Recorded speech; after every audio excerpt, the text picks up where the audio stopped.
for 25 years and has been told she could be made redundant. Also, we're going to talk to Len McCluskey in a moment, the General Secretary of the union Unite, which represents BA cabin crew, and Conservative MP Chris Loder. He is a member of the Transport Select Committee. Angela, first of all, good morning to you. I want to ask you how you feel you have been treated by British Airways. Morning. Hi, Victoria. Morning. I think what we're hearing a lot at the moment from crew is how sad we all are about what's happening. But I also think a lot of what we're feeling is anger. I mean, for a company to make £1.2 billion in profit, it sort of takes more than the board members having some good ideas. You know, it means hacking away really for years at operating costs and reducing leg room and stuff like that. But to really make the profit, your frontline staff have to keep people coming back.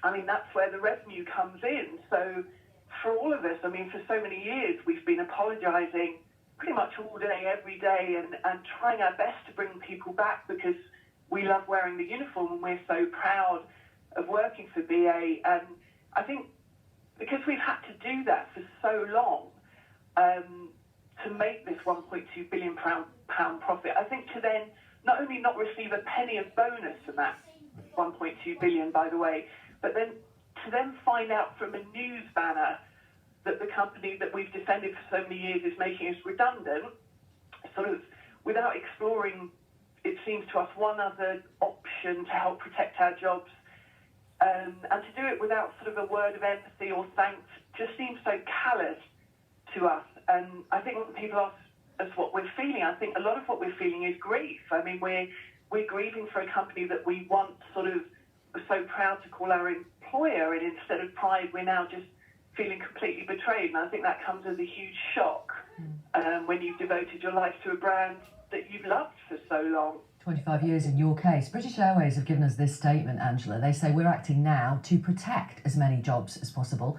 The airline industry is facing the deepest structural change in its history, as well as facing a severely weakened global economy. We call on Unite and the GMB to consult with us on our proposals, as our pilot union BALPA is doing. Working together, we can protect more jobs as we prepare for a new future. What do you say to that, Angela?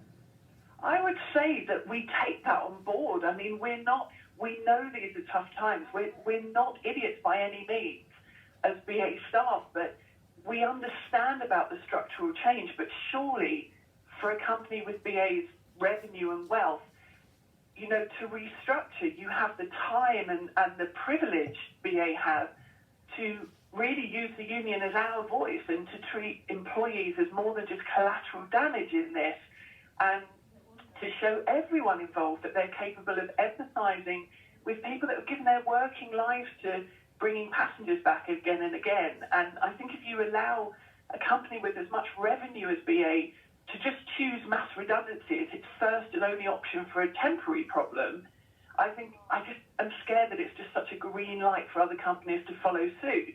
And that would affect everyone in Britain really in the coming months after the pandemic. I think what we want is very simple. We just want some respect for passengers, for staff members, just some respect and recognition in these horrendous times, and you know, treat the union as our voice because it's all we've got at the moment.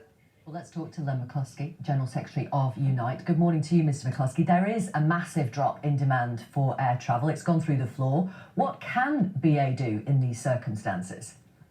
Well, they can withdraw the Section 188. They are the only company that my union deals with, and we deal with over 35,000 companies who've taken the opportunity to use this crisis to issue consultation legislation that is unlawful in our opinion.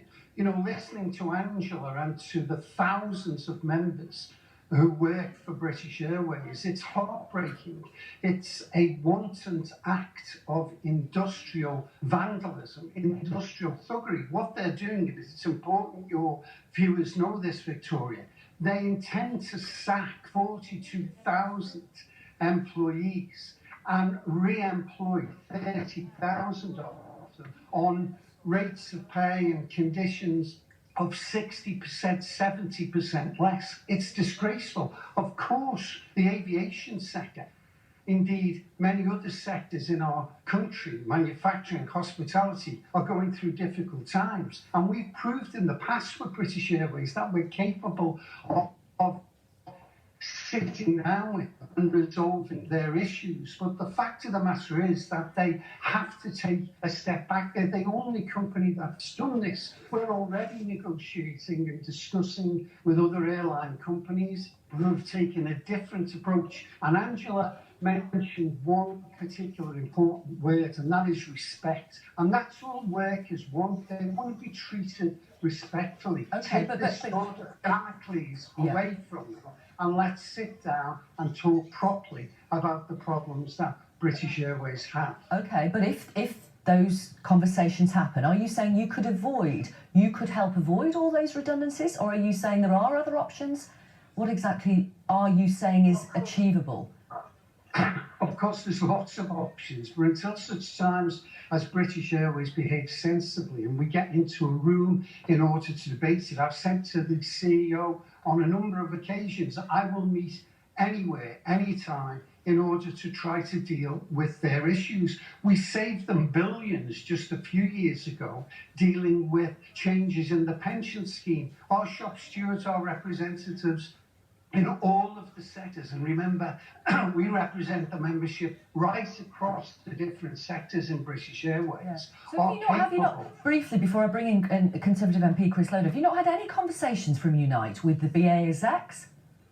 We've had conversations trying to get them to move away from what I can only describe as industrial thuggery. Right. They're the only company that are sacking the whole of their workforce. And what we should be doing, this is a workforce, incidentally, that over the past few years has made the company billions and billions of pound profit. Okay. Step back. And can I just say, before you bring Chris in, I want to thank Chris and his colleagues. This is an all-party approach. The Prime Minister is interested in this, and we're hoping that pressure will be brought to bear on British Airways to do the right thing, step back from the brink, and let's try to help each other out, including we've been involved in discussions with the government over an aviation sector package, because the government will have to assist in this process. Right. Chris Loder, you are a Conservative MP. Your party is in power. What are they going to do for the aviation sector to try and prevent tens of thousands of redundancies, not just at BA, but across the sector? I think it's very clear, Victoria, that the government is doing a great deal already. And one of the great frustrations that I have at the moment is that the job retention scheme, which is otherwise known as furlough, is being taken up by British Airways to the considerable extent of the tune of, give or take, £35 million for April alone. So the government itself is doing a great deal. The thing that is so wrong with all of this is that you have a company such as British Airways that is undoubtedly the national flag-carrying airline of the United Kingdom, that is taking government money. It's using this opportunity, it is an opportunity for British Airways to grasp their staff, to slash their terms and conditions, and to the extent where some viewers may recall when I asked Willie Walsh in the Transport Select Committee the other day, are you planning to go to compulsory redundancy or voluntary redundancy? He told me that was subject to consultation. I'm afraid it feels to me now, with the light of this new news, that was indeed disingenuous, because I can't...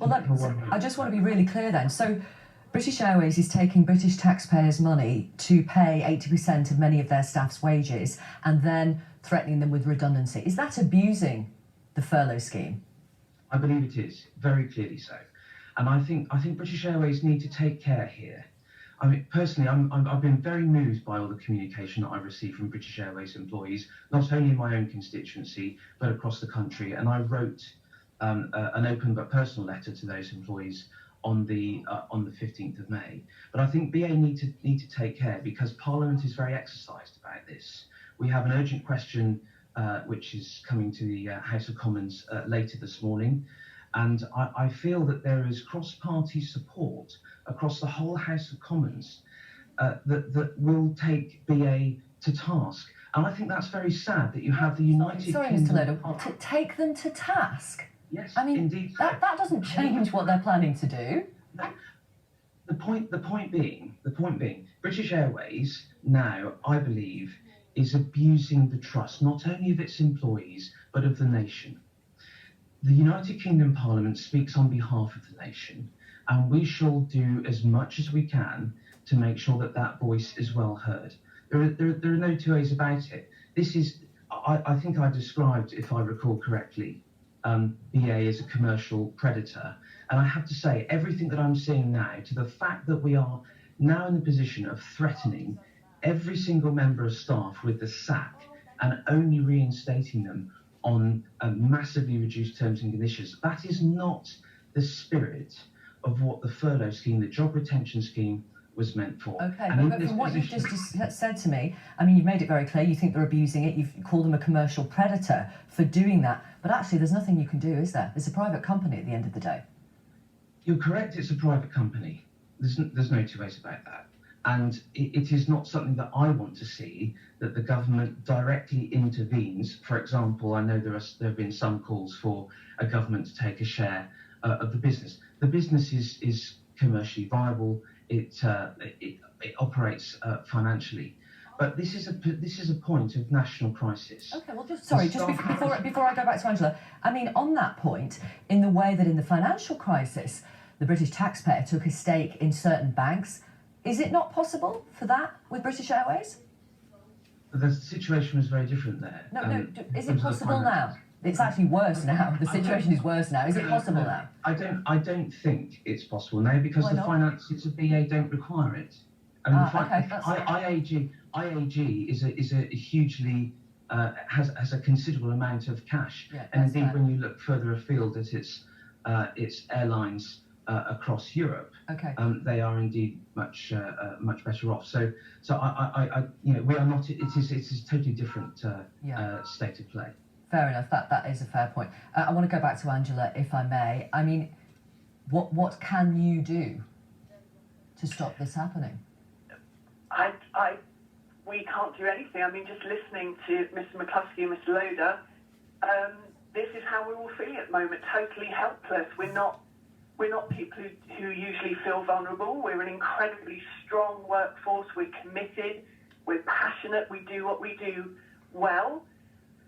And British Airways have chosen this time in particular. Never forget, they chose to let us know via the news. They chose this time while we're furloughed. Many of us against our will. We'd love to be in working. We volunteered to come in and help repatriate people. They chose to do this while we're at our home alone and scared.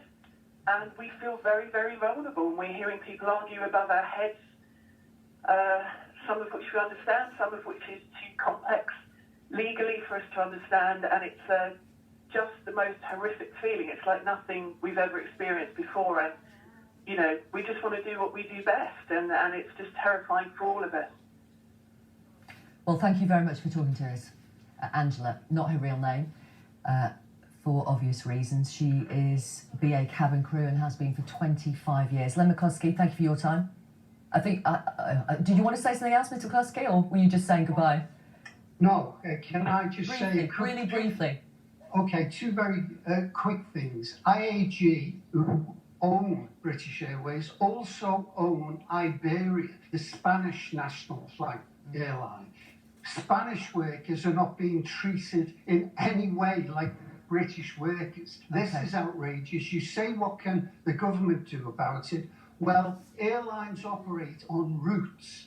They're called slots. These are allocated. And the government should say to British Airways, if they don't stop treating British workers in this disgraceful way, then the consequences will be in relation to the allocation of slots and routes, which British Airways desperately need. Okay. That's interesting. Thank you very much, Ms. McCluskey from Unite, and Chris Loder, thank you for your time. Conservative MP on the Transport Select Committee. Thank you for your messages. I've been asking if you have been contact traced. Before I read a message about